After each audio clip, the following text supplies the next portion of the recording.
No, justo te iba a hablar en términos de docencia. Yo pertenezco al plantel de docentes del Instituto Interamericano de Cooperación Agropecuaria.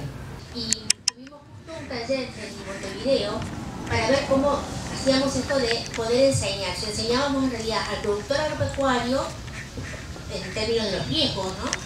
El tema de hoy.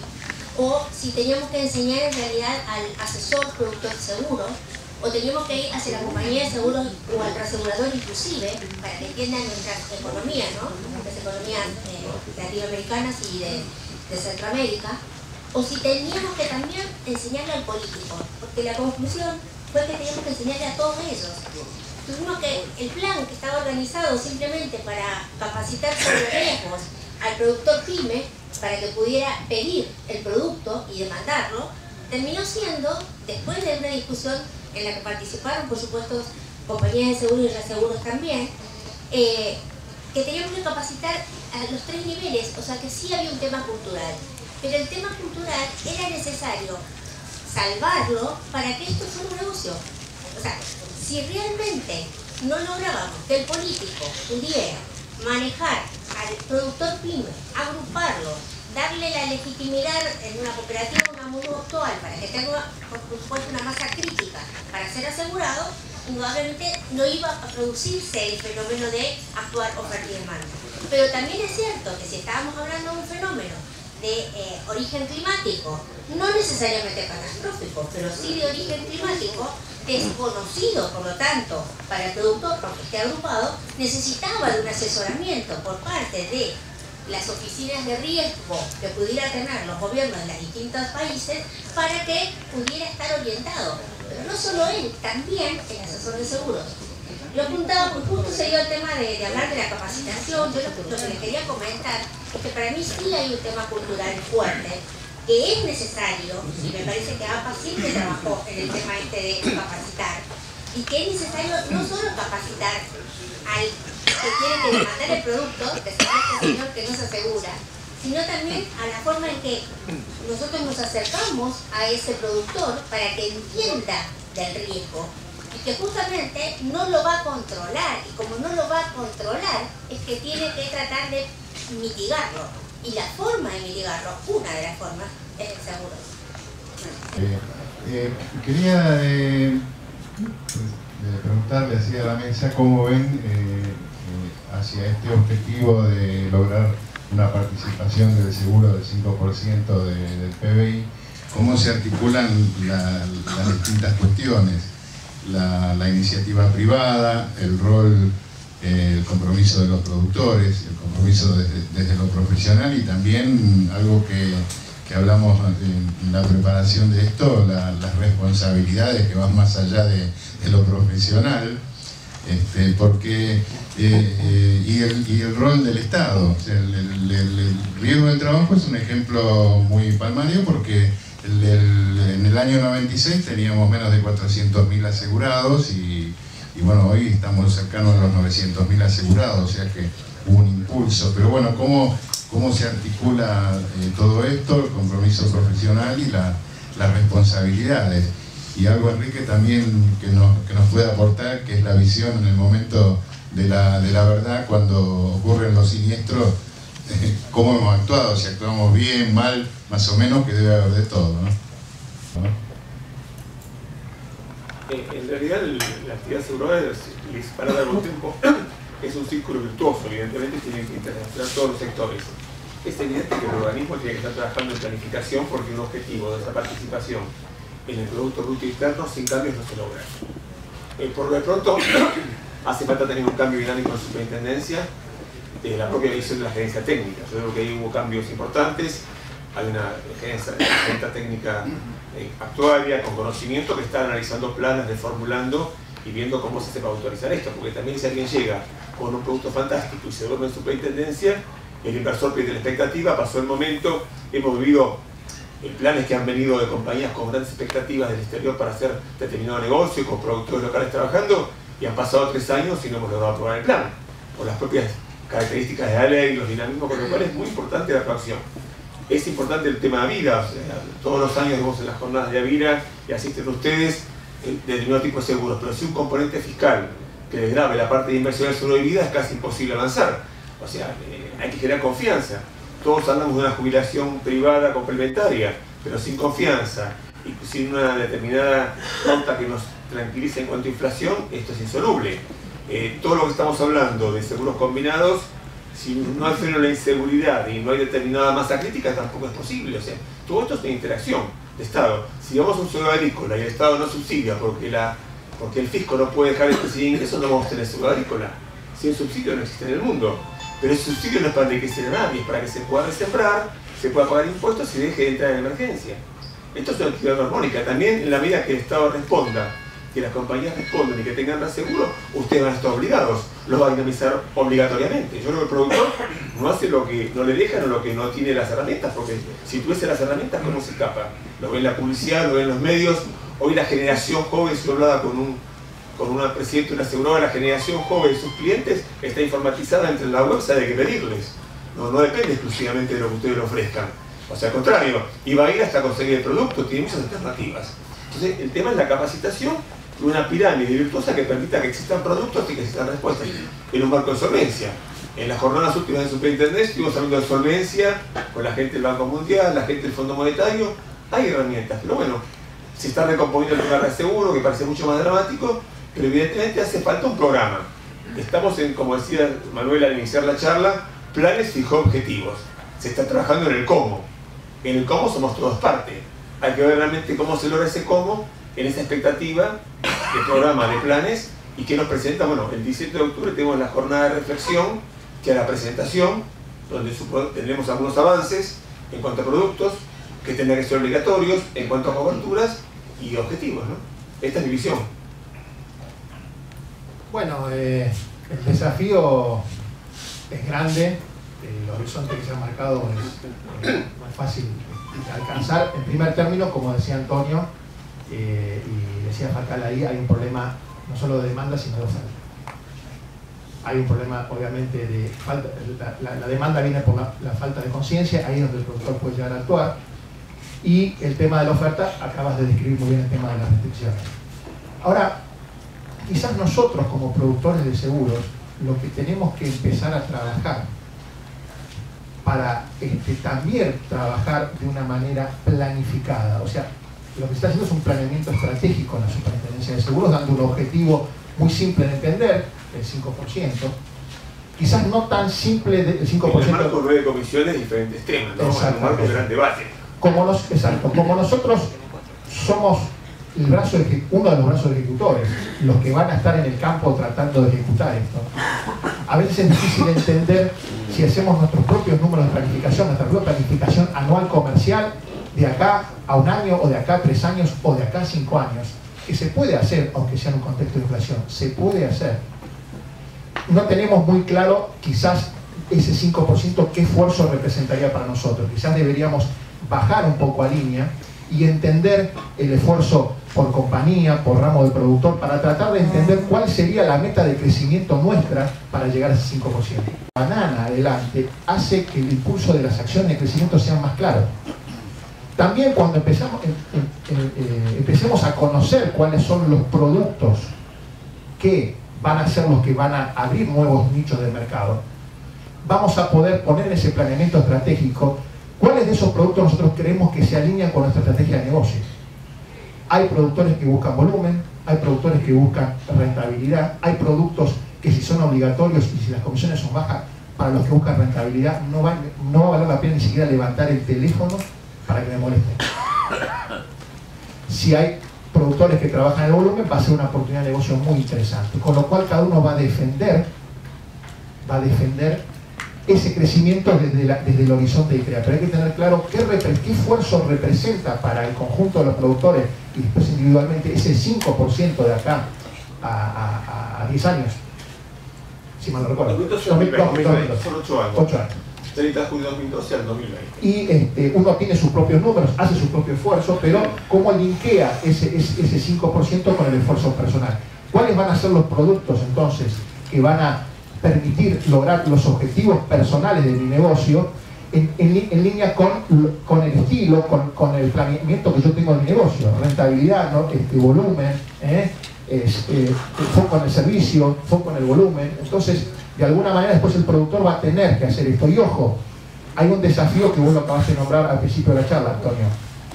Trabajar en ese desarrollo de estas ofertas va a ser muy importante, porque los seguros obligatorios, evidentemente, para quien busca rentabilidad, no van a ser realmente, creo, quizás corramos el riesgo de que no sean demasiado atractivos. Eso es obvio, los seguros obligatorios van a quedar más crítica, pero tal vez no sean lo más apetecible. Exacto. Pero va a ser un complemento de conciencia, seguramente. Quizás, eso hay que verlo, todavía no está claro. Pero en definitiva, planificar nuestro negocio, tenemos que ver si el plan estratégico nos ayuda, dando herramientas y dando objetivos claros que sean cumplidos para definir claramente hacia dónde vamos nosotros en 3, 4, 5 años. Enrique, también porque creo que la pregunta de Manuel apuntaba a lo que se veía después, ¿no? Con el tema de los siniestros y esas fallas que pueden generar algún tipo de riesgo profesional, si se quiere. Sí, Manuel preguntaba cuál podría ser el aporte del productor, digamos, en estos temas. Yo creo que un poco la pauta la da como, con algo muy simple, como el caso del derrumbe, ¿no? El aporte de la construcción de la solicitud inmediata de unas coberturas en un riesgo que puede afectar a gran parte de las edificaciones. Un tema que yo veo, por ejemplo, que a veces parece increíble, es cómo se pueden aceptar coberturas de incendio de edificios cubriendo además que la parte común. Eso ya es venderle un problema al consorcio, o sea, directamente ustedes le están poniendo en un gran problema al no, digamos,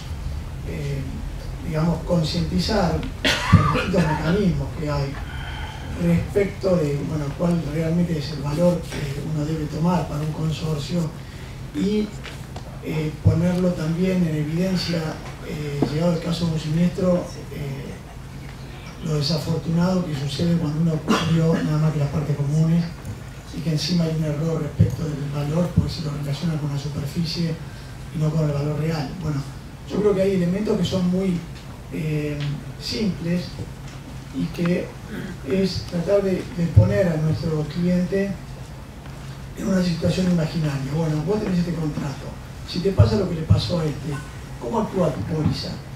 Acá una de las propagandas, entramos y dice la campaña de APAS sin letra chica, ¿no? Y en realidad se habló mucho de la letra chica. Yo leía el cartel y el aporte que ha hecho a la deforestación, ¿no? O sea, al calentamiento global, que no se hayan emitido todas las pólizas que se emitieron desde el 2020 con letra chica. El tema es que las leamos, no es un problema del tamaño de la letra. Si hubiera sido Arial 24, estaríamos llenos de papeles en la oficina, o no sé qué tipo de letra, estoy hablando ya de años atrás, pero nadie las hubiera leído tampoco. No es un problema del tamaño, es un problema de leer y ver realmente si el contrato está de acuerdo con lo que yo quiero,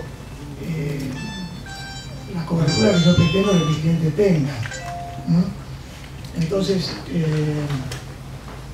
me parece que sí, que la sociedad está un poquito lenta a tomar algunas respuestas. Yo me acuerdo, por ejemplo, la cobertura de RC Calderas, dotaron un par de calderas en los años 70 y pico, y enseguida salió toda una obligatoriedad de tomar calderas seguro de calderas en la capital, con un estudio que avale las condiciones de esa caldera. Y realmente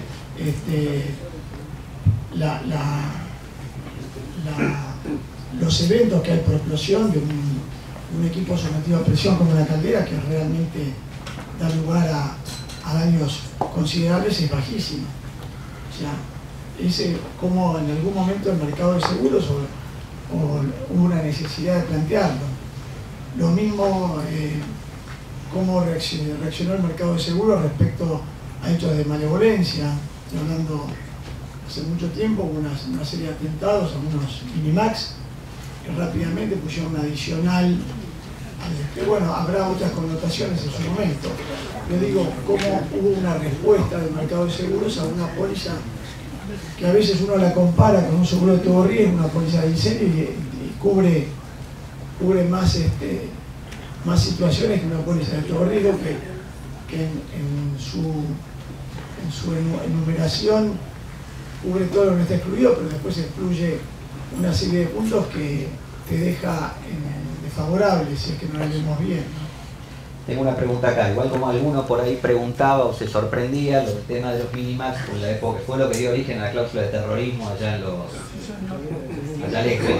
y el tema de Calderas, que ese lo conozco, en realidad no fue el mercado. En el año 77, por una ordenanza municipal, gobierno de la época de Cacciatore, se pone una obligación porque habían explotado 3 calderas. Ahora, los dimes y diretes, las idas y vueltas, hasta que el mercado pudo establecer condiciones de póliza, hicieron que estuviese vigente a partir del 1 de febrero del 80 recién. Porque en realidad lo que hizo la superintendencia con la Cámara de Aseguradores es plantear un texto, lo aprobaron, estaba todo lindo, pero como no le habían dado intervención a la municipalidad, que era quien aquel entonces había opuesto esta exigencia, no lo autorizaron hasta que lo leyeron, lo revisaron, llevó 3 años, pero fue una ordenanza municipal del 77. Perdón, Susana. Yo creo que la realidad es que funcionamos después del siniestro. Y en planes, uno de los objetivos es justamente empezar a trabajar sobre la educación. Porque en base a que tenemos educación, vamos a poder tener una percepción del riesgo, de lo que nos puede llegar a ocurrir, y tomar que realmente el seguro tiene un rol social. El seguro sirve justamente para cubrir todas las contingencias de nuestra vida diaria. Si nosotros, a partir de nuestro lugar, me ha pasado a mí en forma personal, yo vivo en una zona, en Villa Elisa, cerca de La Plata, en el cual hay muchísimos árboles. Entonces las tormentas eléctricas siempre caen muchísimos rayos en esa zona. Y obviamente todos los que tenemos una cobertura cubre incendio, vamos a tener amparado en nuestros aparatos electrónicos. Bueno, haciendo una campaña vecinal, de vecino a vecino, muchos habían contratado ese tipo de pólizas, por ejemplo a través de los bancos, y cuando tenían sus computadoras quemadas o las alarmas, no sabía que estaban cubiertos. Entonces, bueno, en base a eso se generó la conciencia de decir, caramba, yo cuento con un seguro que me cubre esta contingencia. Pero vamos a que realmente el rol del Estado que debió de haber trabajado sobre la educación, porque yo estoy aparte en la Agencia Nacional de Seguridad Vial representando a APAS en el comité consultivo. O sea, todo lo que estuve escuchando respecto a los cascos y demás, salen las campañas, pero si realmente no trabajamos sobre la conciencia y el respeto, no sirve de nada. Y el respeto es tener primero respeto por nuestra propia vida. Saber que somos vulnerables. Entonces, de ahí en más, voy a ponerme un casco, voy a ponerme un cinturón de seguridad. Pero quisiera preguntar, entre todos los colegas que estamos acá, ¿cuántos tienen seguros de vida personales? ¿Cuántos tienen seguros de accidentes personales que los estén cubriendo? Bueno, ahí está. ¿Cómo podemos transmitir algo que ni siquiera nosotros reconocemos? Yo creo que a veces tiene que empezar por nosotros mismos, haciendo un autoanálisis y diciendo, caramba, esto me puede ocurrir a mí. ¿Y cómo voy a estar cubierta? Yo personalmente lo viví. Yo tuve un accidente, eso fue accidente. Lo que usted dijo en este momento, se está trabajando de generar la conciencia dentro de la población, no hablar de accidentes, sino de siniestros viales, porque todo esto es prevenible, el accidente es fortuito. Yo tuve un accidente en el cual tuve una fractura de vértebra que me inmovilizó durante mucho tiempo, y gracias a que tenía un seguro de accidentes personales con una renta diaria, me permitió de alguna manera solventar todos los gastos de poner un cobrador, todo que me lo amparó a través de la cobertura de póliza. Y muchos de mis colegas tomaron el ejemplo y dijeron, pero caramba, si a vos te funcionó, a mí también. Pero digo, caramba, tenemos que ver que a otro le ocurre para tomar conciencia de que a nosotros también nos puede ocurrir y cubrirnos. Por eso que el rol fundamental es la educación. Trabajar sobre propagandas, de mostrar no solamente la cobertura del auto, de la casa, sino de nuestra propia vida. Los accidentes que ocurren, que en gran mayoría son domésticos. No me tengo que exponer a grandes cosas. La tontería de poder resbalar de una escalera. Entonces, yo creo que también tenemos que empezar a propiciar dentro de las compañías que las compañías trabajen sobre dar publicidad, sobre la diversidad de riesgos y no solamente sobre el tema automotores y, bueno, ahora como están dando también sobre las coberturas de casas, ¿no? Usted es más joven, pero yo que soy sexagenario, en la cultura de los mayores había libreta de ahorro en los colegios, todo el mundo tenía sus ahorros en compañías de vida, la Franco, la inmobiliaria, había una cultura y hay 500 compañías en liquidación, un conflicto, con lo cual la cultura aseguradora fue bastante dañada. Y todavía a veces nos hizo menos daño porque realmente las liquidaciones de seguro no tuvieron impacto de bancos. Pero hay que recuperar toda esa cultura aseguradora. El seguro de vida es muy complejo el tema inflacionario.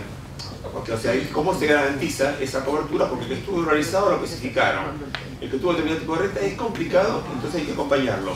Desde una exención fiscal razonable, una imagen previsional que fue muy dañada y una determinada cobertura de la inflación. El resto de los riesgos, gran parte del plan es publicidad. O sea, Superintendencia tiene normas actuales, un decreto que le permiten hacer publicidad y llevar adelante. Esto es un trabajo de todos. Pero en el de vida hace falta una fortificación del sistema porque fue muy dañado y bastante bien ha sobrevivido, ¿no? Esa es la opinión personal. Antonio, te cuento la experiencia personal como consumidor de seguro de vida. A mí el primero lo compré yo. No, el segundo me lo vendió la partner que tengo en seguro de vida. Y me dejé llevar, o sea, lo estoy contando como consumidor. Me dejé llevar porque si la persona que tenía designada ella para visitarme, seguirme, citarme en un café cuando llego al centro para poder completar el formulario, le digo, la verdad que sigan ustedes porque yo no termino de tomar la decisión, porque es muy difícil apostar contra uno. O sea, y uno tiene conciencia aseguradora, está todo el día metido en esto, y reconozco que el segundo seguro de vida, que yo tenía la decisión de comprarlo, la tarea de comprarlo, enfrentarme con el formulario, firmar, lo hice gracias a la insistencia de ese grupo de gente que está acostumbrada a insistir, que me hicieron poner sí o sí sobre la mesa el problema, que yo era consciente que lo tenía que solucionar, y me tenía que enfrentar y tomarme el minuto y el segundo y el día para solucionarlo. Y me ayudaron. Quizás esa sea la función. Aunque haya conciencia, uno sobrevive esta vida sabiendo que se va a morir, pero no pensando que se va a morir. Sabiendo que lo puede pisar un auto, pero no pensando que va a pisar un auto.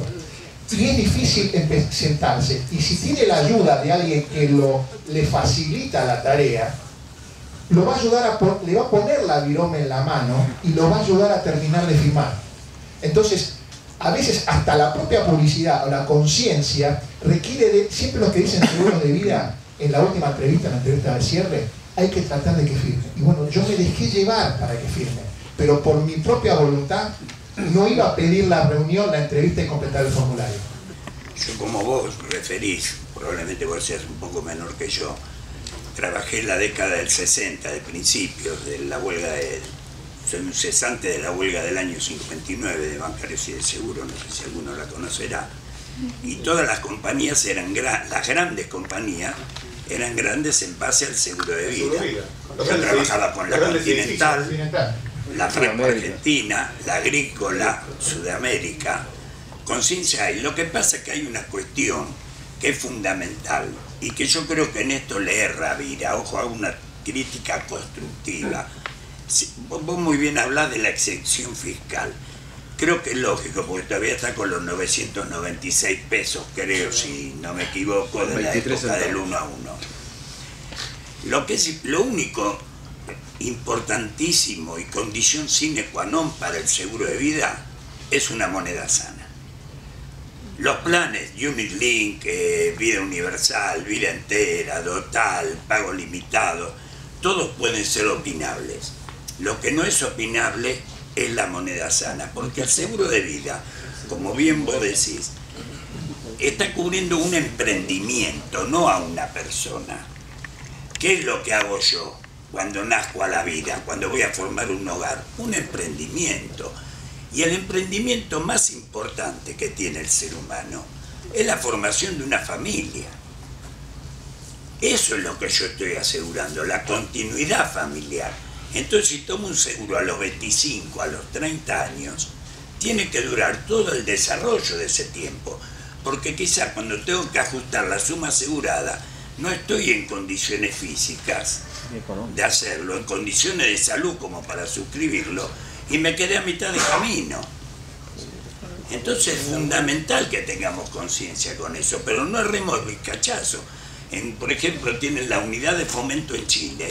Armemos algo así. Acá está prohibida la indexación, pero con una inflación del 25%, pensar en no indexación es medio ridículo. Nada más. Otra cosita sí que quería decir yo, que era fundamental a los textos de las pólizas. Yo creo que hoy nosotros estamos viviendo contextos de la época en que empecé yo con seguro. Que huracán, ciclón, vendaval y tornado sea un adicional a incendio me parece un disparate. Porque un día un empleado de una organización se olvida de agregarlo y te comiste un caramelo infernal. Yo creo que eso tiene que estar dentro de las coberturas básicas y empezar a releer un poquitito las condiciones de las pólizas. Estamos con las pólizas de seguro técnico de hace 20 años atrás, donde hay que tener una suma asegurada, el valor a nuevo para los daños parciales y después te indemnizan en caso de pérdida total la suma que realmente vale. Similar a asegurar un auto contra todo riesgo al valor del 0 kilómetro y después te indemnizo el modelo que sea. Yo creo que son muchas cosas que hay que rever en ese sentido, ¿no es cierto? Yo creo que cobertura de seguro no sobra. Creo que están todas en el mercado argentino, todas las que existen. Puede ser que falte alguna adicional, como hablamos recién, o que esté sublimitado. Pero como dice Mesa, venimos hablando de seguro de vida de hace 2000 años, o sea, todos los productos que salen están básicamente proyectados. Lo que me parece que está faltando es algo que yo veo de los reaseguros que no se tienen seguro. Nosotros cuando vamos a ver una compañía de seguros, la queremos toda, no una parte de la compañía. Queremos cubrirle todos los riesgos en un porcentaje o en la mayoría del porcentaje, pero vamos por todo el negocio. Nunca vamos por una parte, ¿sí? Porque ir por una parte no nos sirve como negocio. Esta es la realidad. Por eso decía esa diferencia de capital expuesto a riesgo. Yo a la compañía la quiero toda. Y si me gusta, la quiero más todavía. Entonces, este es un punto que falta del lado del sector seguros, tanto para las compañías de seguros como para los productores de seguros. No tenemos que mentir. Miren, hace unos años con Jorge y Sergio fuimos a España y participamos en una reunión de lo que es la Asociación de Analistas de Riesgo de España. AGER, exacto. Bueno, ahí yo dije algo que por ahí nos invitaron y casi como que nos echaban, que yo decía que está tan confusa la situación entre el rol del intermediario de seguros y el analista de riesgos, que hay analistas de riesgos que en vez de estar analizando riesgos, están analizando la compra de seguros. Entonces se transformaron más que nada en compradores de élite de una empresa en línea de seguros. ¿Por qué? Porque quien les vendió los seguros realmente no le vendió lo que le tenía que vender. Le vendió una parte y se fue, quedó algún riesgo sin cubrir y desapareció, apareció justo el siniestro en ese riesgo que quedó sin cubrir. Y hagamos un poco un mea culpa. ¿Por qué existe el tema de bloquear al otro para que no lo pueda hacer? Hoy está más en línea bloquear que verdaderamente ir a hacer negocios con el asegurado. No bloquear al otro para que no los haga. Ahora yo hice el 50% de la cobertura, el otro 50% el asegurado quedó sin cubrir, ahí se ocupa el analista de riesgo, ve que las pólizas no están, todos tenemos laburo, pero en realidad el asegurado final no recibió lo que tenía que recibir. O sea que para que crezca el mercado, lo único que hay que hacer es empezar a pensar es lo que ya tenemos para que crezca el propio mercado. Los seguros obligatorios vendrán después, en todos los países los seguros obligatorios son complementos de algo, pero no hay forma de que con este estilo de venta, tanto de parte de las compañías de seguros, que no van por todo, como del productor, que no va por todo también, es muy difícil que el mercado pueda crecer en esa línea. Está bien, le dan laburo al analista de riesgo, que además de analizar el riesgo, le tiene que decir, che, vayan y compren esto que les hace falta, ¿no? Eso le voy a hacer. Justamente arranqué yo la charla diciendo que, poniendo el ejemplo, una de las primeras cosas que dije, el ejemplo de Chile, que es un dato estadístico del 76% no tenía cobertura, y un dato no tan estadístico, pero que todos lo conocemos, es que cuántas viviendas de la Argentina no tienen el seguro combinado familiar. Por más que logremos, como APAS, como me contaba Alfonso el otro día, que están trabajando para incluir un sublímite de indemnización, lo tendría ese sublímite de indemnización el 10% de la gente que lo necesita.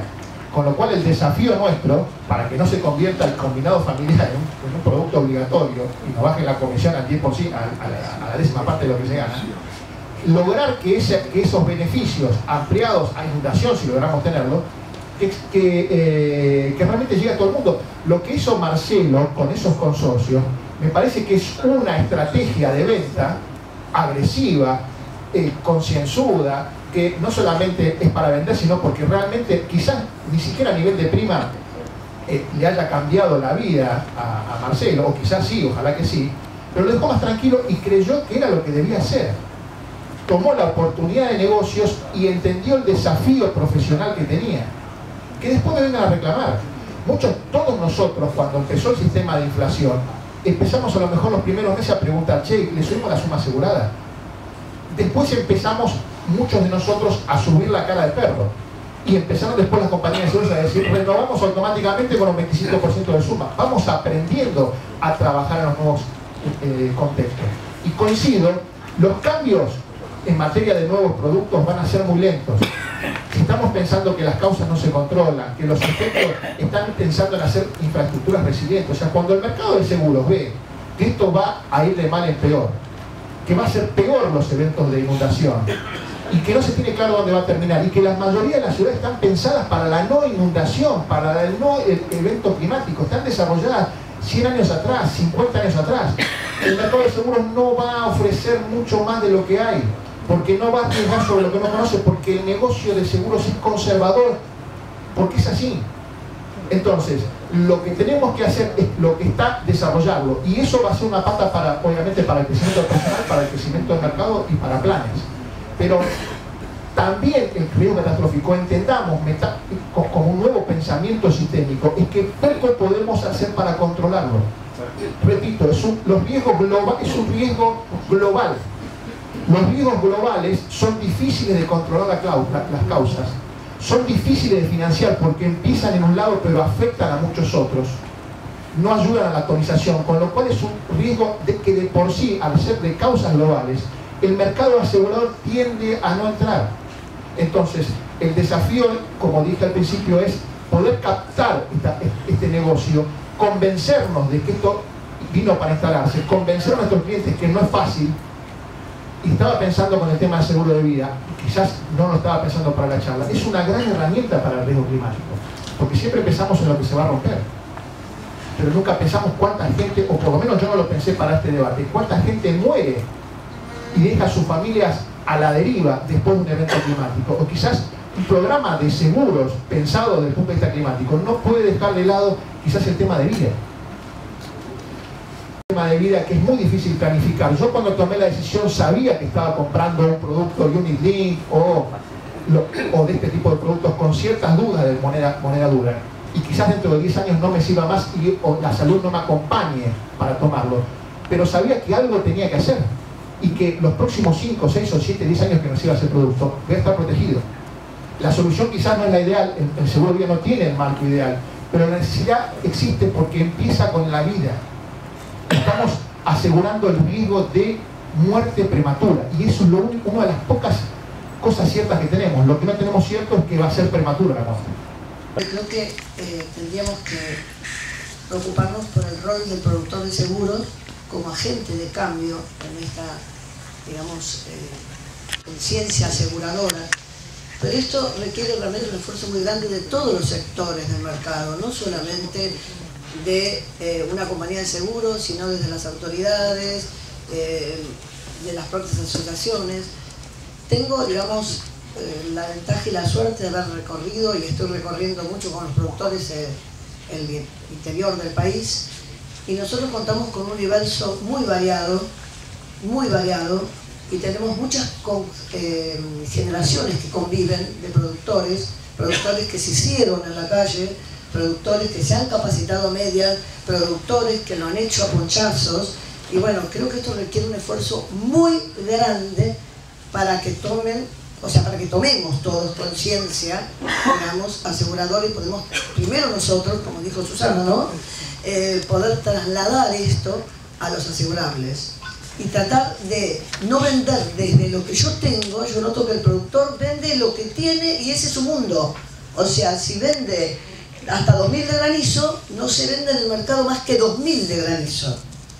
Y lo que no se da cuenta es que es al revés. Uno tiene que ver cuáles son las necesidades del mercado, qué es lo que está pasando, todos los cambios. Entonces, cuando yo les pregunto, ¿alguna vez van a una charla en bomberos? ¿Cómo? ¿Para qué? Van y leen artículos, leen las revistas, se preocupan de lo que pasó en el tsunami, no importa si no fue acá, no sabemos si puede pasar. Entonces, esto requiere un esfuerzo muy grande, porque por más buenas intenciones que tengamos, necesitamos también una masa, un universo que movilice. Y si no movilizamos, y bueno, nos va a costar mucho llegar a nuestro vasto país, que aparte las necesidades son variables. Y Susana, sumo una pregunta más. Yo les pregunto siempre, ¿tenemos matafuegos en nuestra casa? Sí, muchos los tenemos, gracias, pero otros no. Perdón, en el programa de Fernando y Marcelo hizo una observación interesante con respecto, después del tema de la explosión de Rosario. Dijeron, hay un montón de cosas que afectan a un consorcio, ni siquiera a una casa, que son todos los daños consecuenciales. O sea, qué pasa, hay que seguir bancando el portero, qué pasa, hay que seguir pagando los gastos del edificio. Hay un montón de indirectos que están mejor llamados consecuenciales. Si la condición para que esa cobertura indirecta esté, por más que el tipo viva en el cuarto piso, es que esté el riesgo principal, que es el de inundación. Quizás el del cuarto no le afecta directamente porque no se le mojaron los pantalones, pero va a tener todos los gastos indirectos que le va a disparar la cobertura. Entonces, lo importante de entender, por eso es importante cambiar el pensamiento sistémico que tenemos para analizar estos riesgos. Entendamos que por más que yo me haga un vallado y sea el mejor local de la avenida Cabildo y no me entre el agua, voy a tener problemas indirectos, porque va a haber determinadas situaciones que no las voy a poder controlar, que dependen del entorno, que me va a generar costos extras. Quizás me obligan a abandonar el edificio por un tema de seguridad, si hay una explosión, por ejemplo. Entonces, yo como disparo la cobertura adicional de gastos de hotelería. Entonces, ese problema de antiselecciones no es que solamente importa el gasto directo, es que va a importar la creación, como sugerían los chicos de tiempo de seguro, de coberturas adicionales para estos chocos constitucionales, que se van a disparar por la cobertura principal. Y la cobertura principal a lo mejor a vos no te afecta directamente, pero sí vas a necesitar que se dispare la cobertura de inundación para que se disparen los gastos de hotelería, los gastos de seguir bancando el portero, etcétera, etcétera, etcétera. Ahí se termina el problema de la antiselección. Hugo tenía... Sí, yo quería hacer 2 o 3 aportes como anécdotas y después hablar un poquito de la culpa. Primer aporte quería hacerlo por seguro de vida. Entre el 75 y el 80, y en el 80 yo trabajaba en una compañía de seguros que resolvimos ver la posibilidad de terminar con la cartera porque se había devaluado tanto que no tenía sentido. Empezamos a ofrecerle a los clientes que vinieran a tomar el valor de rescate. Los asegurados, en algunos casos del interior del país, les costaban más caro el pasaje que el valor del rescate de la vida. Eso nos demuestra que lo que decía Antonio, lo que decía Amézaga, es que realmente si no hay una moneda que justifique, que valga la pena y que nos dé garantía de futuro, los primeros somos nosotros en no confiar en el sistema. ¿Por qué salió y fue un auge tremendo el seguro fuera del país? Obviamente porque se contrataba en dólares. Muchos de los asegurados ni saben si mañana va a haber respuestas o no de esas compañías. Más, algunas de esas compañías desaparecieron. Y ni siquiera saben a dónde pueden ir a reclamar. Este es un tema. El otro que Fernando tuvo la gentileza de ganarme de mano, tenía que ver con el tema de granizo. ¿Por qué razón? Yo digo, así como hablamos de inundación hoy, el hecho del granizo fue gradual. Empezaron a responder quienes nunca habían hablado de la cobertura de granizo, pero respondieron. ¿Pero qué pasó? Otros empezaron a tener la presión de sus propios productores. ¿Por qué? Porque corrían el riesgo de perder cartera, tuvieron que incorporar la cobertura de granizo. Creo que con el mismo sentido. Y en cuanto a eso les digo, ustedes son un buen termómetro del mercado, razón por la cual el día que dicen, si vos no me das tal cobertura, me voy a la compañía de enfrente, no tengan ninguna duda que presionan y merecen una respuesta acorde con la necesidad, dado que el seguro responde a las necesidades. El otro tema que tiene también que ver con esto, quería mencionar a cómo y por qué nosotros tenemos mercados despreciados, que no es fácil conseguir recapturarlos. Por ejemplo, seguro de embarcaciones de placer que se hacen en Uruguay para evadir, se puede decir, ¿no? Yo creo que sí, para evadir la carga fiscal. El seguro de ganado. En la Argentina no hay cobertura de ganado, y cuando lo quisieron desarrollar se encontraron con que los dueños del ganado, que es fino, de caro y demás, preferían hacerlo fuera del país. ¿Por qué? Por un problema fiscal. Con los caballos de carrera pasa exactamente lo mismo. Con los caballos de polo ni que hablar. Entonces, hay todo un mercado potencial que hay que buscarle la vuelta para que conjuntamente con vida, con las embarcaciones, con el ganado y demás, pudiéramos mejorarlo, ¿no es cierto? Más, hay una cosa muy simple de mejorar, que en algún momento hay que legislarlo. ¿Por qué un escribano hace una escritura exigido poner una póliza de incendio, pero nadie determina el valor?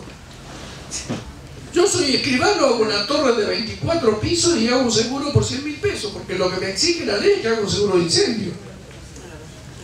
¿A qué responde eso? Absolutamente a nada. Asegurado del cuarto piso, y lo que bien aclaraba recién, seguramente van a tener daños en los tableros de la planta baja, en las cocheras, en la bomba de agua, si tiene calefacción en las calderas. O sea, a veces no es específicamente la ubicación del riesgo propio, sino también todo lo que hace al riesgo del edificio. Volviendo al tema climático, yo digo, es una cultura que recién comienza como comenzó granizo. No esperemos respuestas masivas inmediatas. Esto comenzó en su proceso germinal. También tomemos en cuenta que un buen sector de los inundados no tiene capacidad adquisitiva para comprar seguro. Y encima, si alguien plantea seguro sobre ese sector, nadie lo va a tomar. Entonces, eso sí respondería al Estado. Y vamos circunscribiendo el seguro de inundación a determinados sectores que cumplan esas dos. Es tan poco representativo lo mío que se cae. Que cumplan esos dos requisitos fundamentales, ¿no es cierto? Creo y siento que para desarrollar productos y necesidad tenemos que contar con algo que sea coherente, con algo que implique a las cámaras aseguradoras, a la superintendencia de seguro, a los actuarios, a los productores de seguros, para empezar a producir no con mezquindad, sino con una apertura amplia, elementos de contratación que respondan a las necesidades del mercado. Los esfuerzos aislados son muy duros, tardan mucho tiempo y a veces no se logra el objetivo que se persigue. ¿Por qué? Porque a veces tengo producto o no tengo producto, tengo oferta y no tengo demanda. ¿no es cierto? Y si estas cosas ocurren, que no hay oferta, o no hay demanda, o no hay producto, lo que sucede es que corremos el riesgo de que nunca vamos a aprovechar ese mercado. Fíjense, lo que ustedes comentaban de los Minimax, por ejemplo, realmente lo que acotó Fernando, eso fue la causa del terrorismo. Porque en definitiva no estaba cubierto, pero las 4 compañías que cubrían ese riesgo respondieron a ese grupo económico porque era un grupo internacional, el grupo Rockefeller. Y entonces se pusieron de acuerdo en indemnizar y tuvieron una ardua pelea con el INDER para que reconociera el siniestro. Y si el INDER no lo hubiera reconocido, no sé si se hubiera pagado. No lo reconoció como terrorismo, digamos, entonces, como huelga malevolencia. Digamos cómo son las cosas. No importa con qué cosa, pero fue la presión de las aseguradoras, fue la presión de las aseguradoras que querían pagar ese siniestro por lo que era ese grupo de empresas. Bueno, una anécdota, pero no se reconoció como terrorismo para no dar la figura de terrorismo. Sí, para no estabilizar al terrorismo como figura política. El juez no, perdón, porque estaba en el INDER en esa época, el juez no dijo que fue terrorismo, dijo que fue explosión y eso estaba cubierto por la póliza básica. Eso es lo que no hubo presión ninguna. Bueno, las cosas a su lugar. ¿No hubo qué? Perdón, no hubo ningún tipo de presión de las aseguradoras porque el juez no aceptó la carátula como terrorismo. Perdóname, la decisión política de las aseguradoras, especialmente de 2 de las 4, fue anterior a ninguna decisión judicial. Yo creo que hay una información que viene de las 2 partes, porque el juez realmente no reconoció el acto terrorista. Una consecuencia de esto se incluyó en el paquete diciendo la expresión de los materiales la cobertura de malevolencia para justamente hacer una recolección de primas, que es la que decimos siempre acá, ayuda a contribuir esos eventos, que a veces son muy importantes, ¿no? A veces incluso en el análisis de riesgo se tienen poco en cuenta el impacto que puede tener un hecho de malevolencia, ¿no? Perdón, yo ahora quiero darle tiempo a Enrique para que nos muestre esto. Yo después al final muy cortito les voy a contar una anécdota porque tiene que ver, creo que gran parte de esto que disparó la problemática del riesgo catastrófico tiene que ver con las inundaciones. Y en realidad hasta el año 85 el INDER daba cobertura de reaseguro de inundación. Entonces, como yo fui parte de esto, conozco la historia. Es una historia loca porque arranca con un atentado fallido del ERP acá muy cerquita. Después les voy a comentar al final por qué hoy no tenemos cobertura de inundación, o al menos cuál fue el motivo por el cual el INDER dejó de dar reaseguro a la cobertura de inundación. Bien. Bueno, acá se habló un poco de conocimiento, educación, etcétera.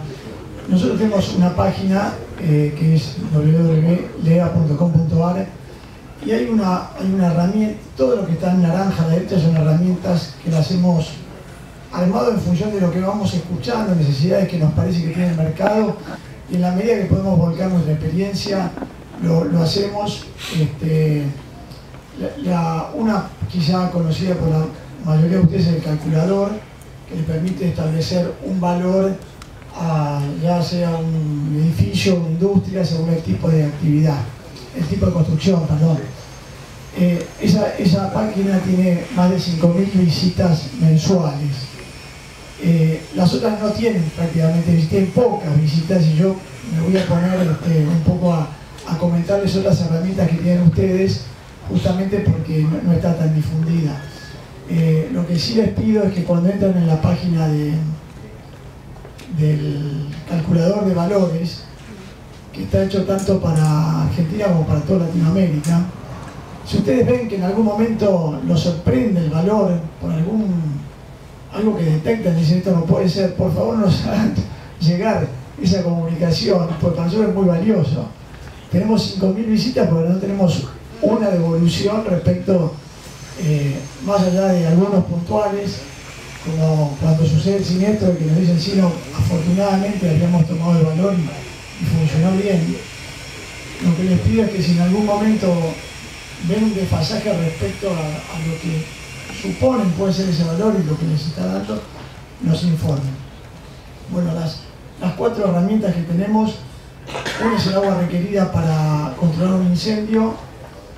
No voy a entrar para no demorar este fin de esta charla. Este lugar se caracteriza por un tema gastronómico. Uno viene a rodillas a escuchar hablar al ingeniero de riesgo. Deben estar pensando en otra cosa. No, para nada. Pero bueno, en lo del agua requerida está no solo el agua, sino también el valor que cuesta una instalación, aproximadamente, ¿no?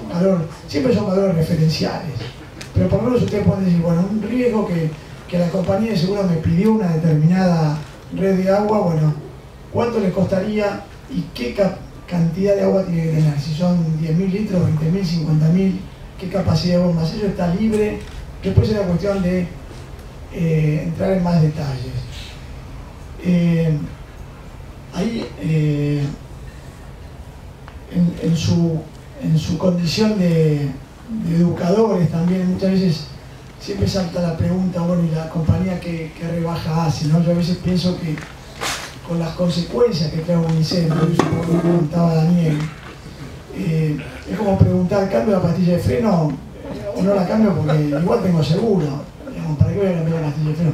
A veces hay exigencias que son ridículas, de estándares que vienen, son muy fuertes y el asegurado queda absolutamente desconcertado cuando le piden. Pero cuando realmente ustedes pueden hacer algún trabajo a conciencia y realmente marcarle a su cliente lo que le ha sucedido al otro, pueden partir de instalaciones que nos van a ayudar a controlar el riesgo y no entrar en un mundo que no se limita con un incendio y lo que nosotros podemos llegar a resarcir en función del daño patrimonial, ¿no? Este libro que yo les decía, el terremoto, es terrible porque hay 4 días que la gente está pensando en su familia y la planta tiene que continuar. Y es increíble como algún gerente que no le pasó nada intenta movilizar a alguien cuando tiene todo ese equipo de mantenimiento llorando.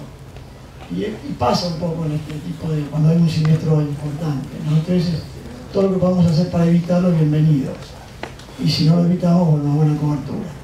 El calculador de seguridad ambiental, en su momento, bueno, había la exigencia de la ley y esto, en función de la actividad, te pone en el lugar si tenés que tomar el seguro y por qué suma. Y lo que sí me quiero demorar un poquito es en el buscador de siniestros.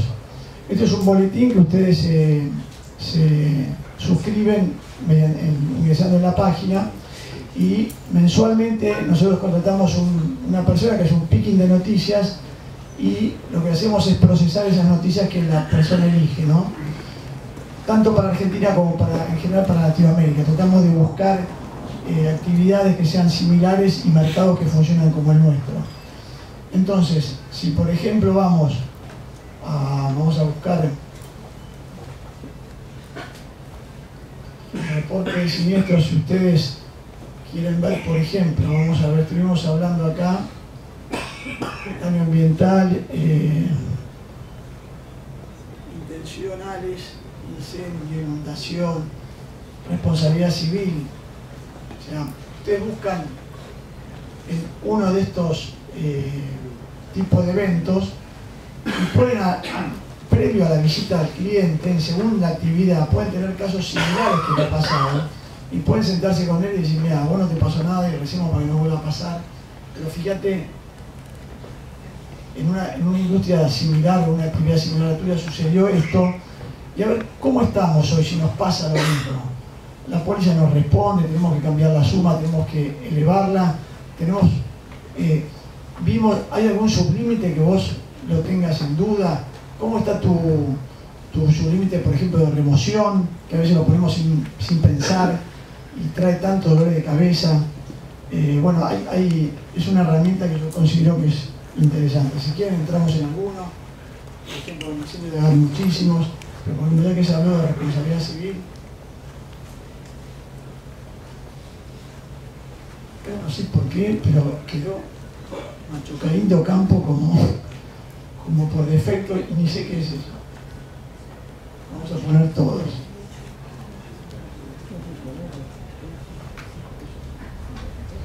sustancias peligrosas, que es un buscador de sustancias que mediante ustedes ingresan el código ONU, y si el cliente te dice tengo que transportarte al tema, te tira una ficha de la peligrosidad del producto.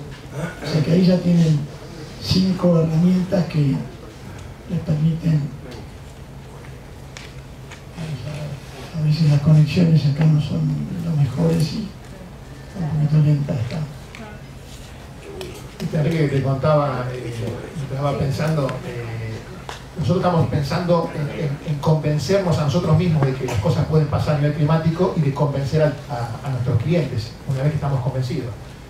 Pero es tan difícil esa tarea. Yo te contaba el caso hablamos del siniestro de Aluar, de la luz, y te contaba que en algo tan claro en Aluar como la caída de un avión, la planta de Aluar atrás tiene el aeropuerto pegado, el aeropuerto de Puerto Madryn está pegado a la planta de Aluar. Yo necesitaba trabajar con los ingenieros para estimar la pérdida máxima posible de ese evento en particular para diseñar la póliza. Y los ingenieros, llegó el tema hasta la dirección, decían que yo lo que hacía era desarrollar un escenario que de solo desarrollarlo iba a hacer encarecer la póliza de seguro.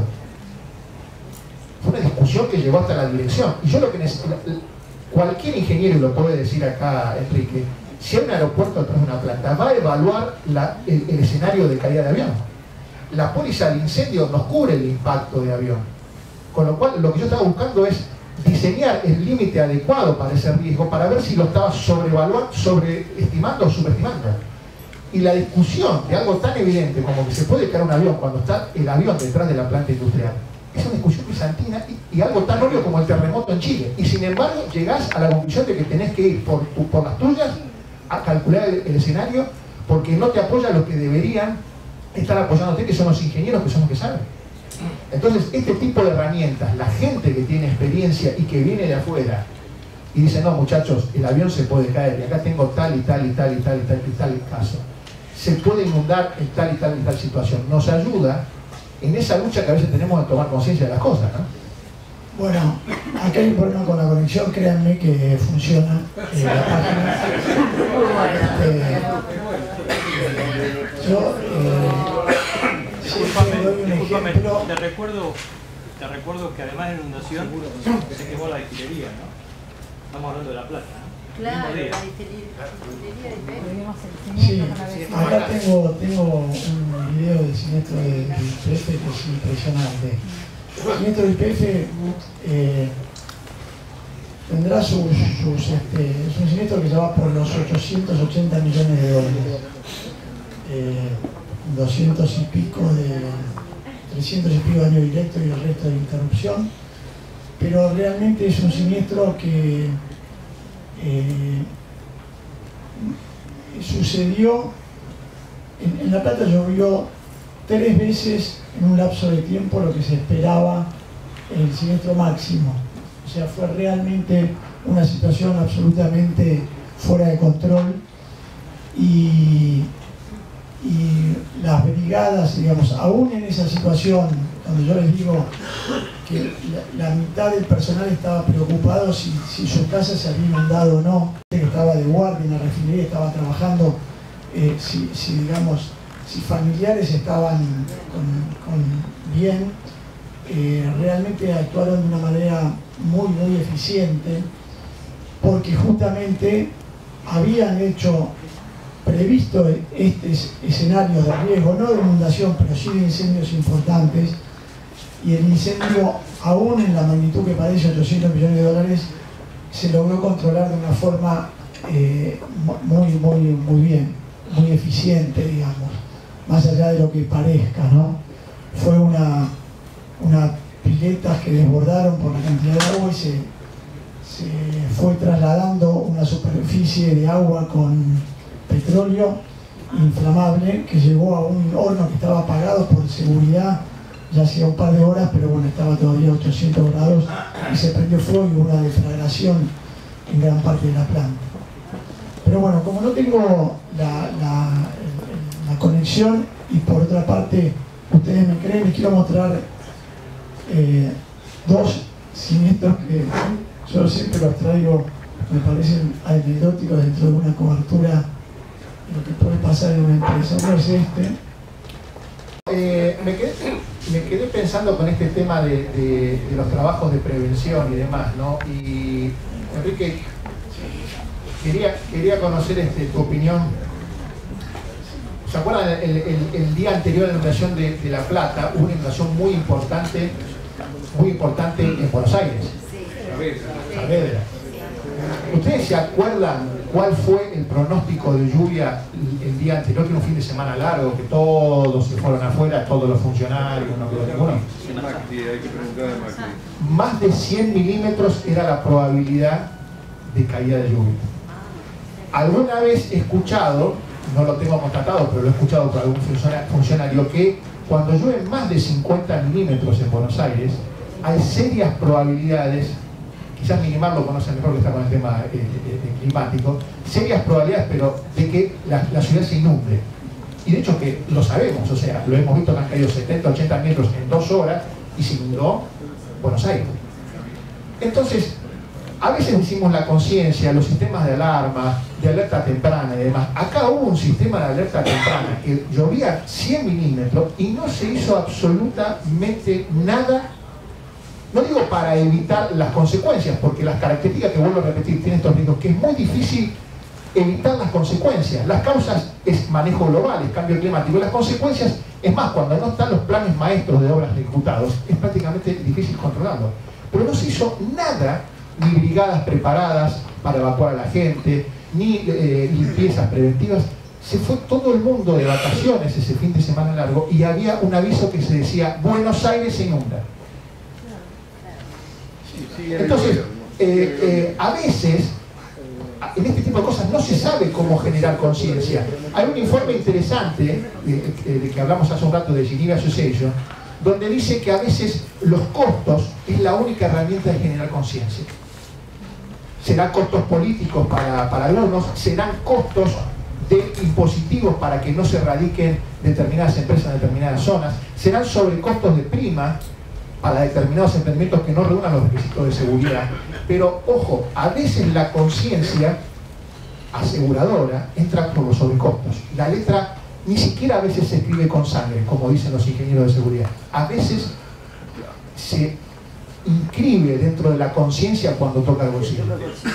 Bueno, ese caso era Semana Santa más feriado puente, y yo todavía tengo la imagen del señor jefe de gobierno bajando del avión desde Brasil con la raqueta en la mano. No sé si alguno se acuerda, porque venía del club. También está la imagen de un... Yo soy el director general de seguros del gobierno de la ciudad y estaba en Buenos Aires. Y estaba en Buenos Aires. ¿Cuál fue perdón, cualquier ciudad del mundo, cualquiera, la que ustedes quieran, en donde cae, en el periodo de tiempo que acá cayó esa lluvia, queda desbordada, independientemente de que se deberían haber tomado otro tipo de medidas. Por eso yo aclaré que el efecto de este tipo de eventos no es controlable. Perdón, yo hice esa aclaración, que el efecto evidentemente no es controlable, porque no se pueden poner barreras de un día para el otro como en Holanda.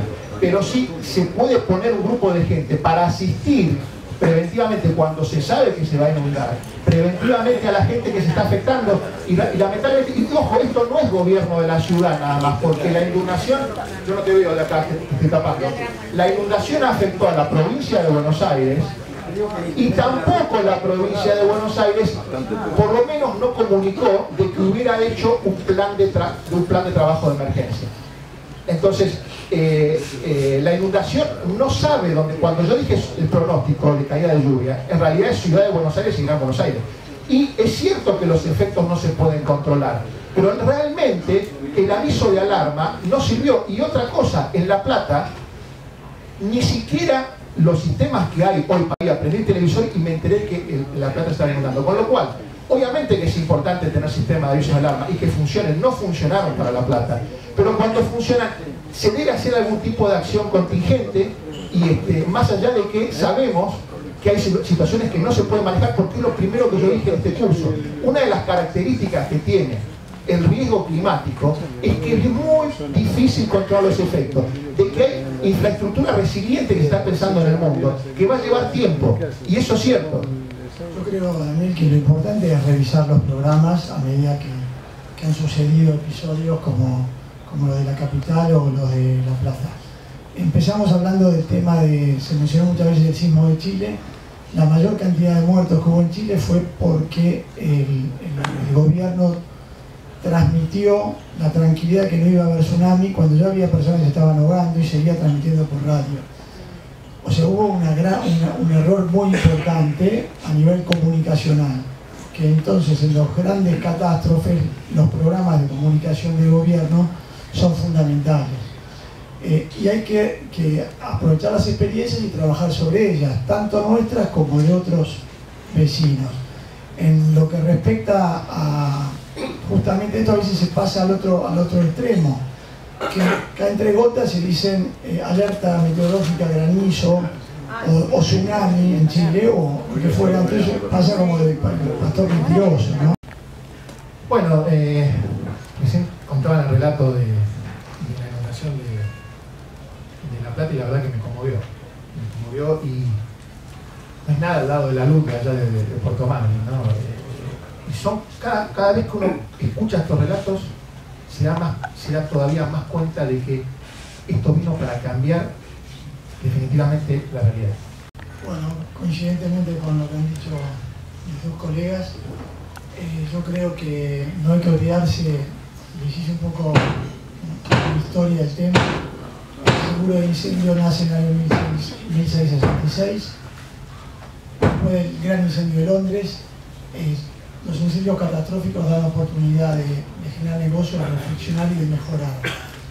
El productor de seguros como institución nace a partir del incendio de Chicago, 1870 creo que es, 1800, no recuerdo bien.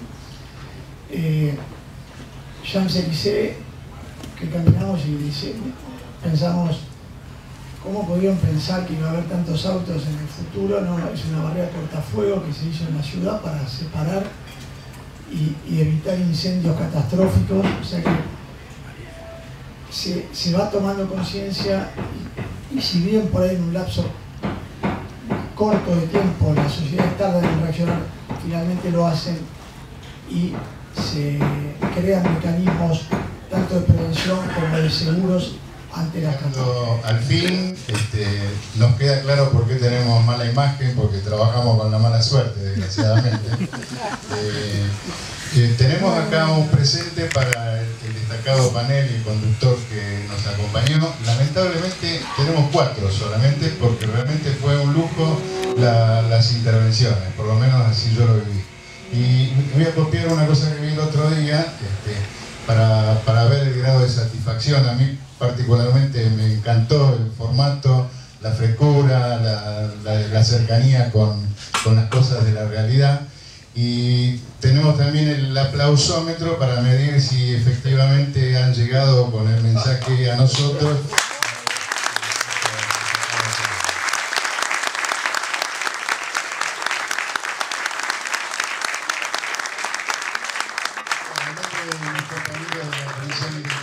Le hacemos un pequeño presente, licenciado. Muchas gracias.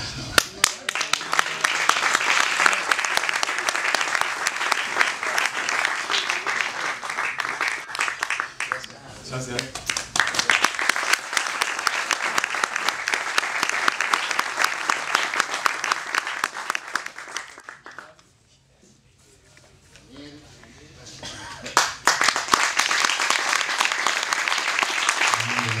Directiva y un programa de radio muy instructivo, aunque realmente es recomendable porque uno aprende mucho y intercambia mucho, así que gracias por tener.